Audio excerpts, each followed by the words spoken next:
میں نے یہ دعا پڑھی، اللہ نے میرے قرضے بھی دور کر دیے اور میرے غم بھی سارے دور کر دیے۔ محبوب نے فرمایا ابو امامہ کیا بات ہے یار، یہ وقت نہیں مسجد آنے کا، اور اس وقت کے اندر میں تمہیں مسجد میں دیکھ رہا ہوں، اس وقت کیوں بیٹھے ہو؟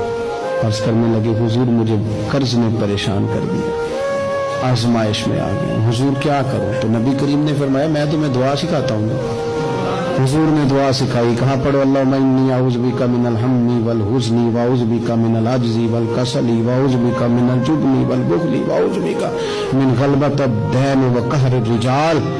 فرمائے اس دعا کو پڑھا کرو، اللہ خیر کر دے گا۔ حضرت ابو امامہ فرماتے ہیں لوگوں میں نے یہ دعا پڑھی، میرے نصیب دیکھو، پڑھی میں نے پر سیکھی میں نے ڈائریکٹ حضور سے ہے۔ میں نے یہ دعا پڑھی، اللہ نے میرے قرضے بھی دور کر دیے اور میرے غم بھی سارے دور کر دیے۔ ہمارے تو وظیفے میں اعلیٰ حضرت اس دعا کو شامل کر دیا۔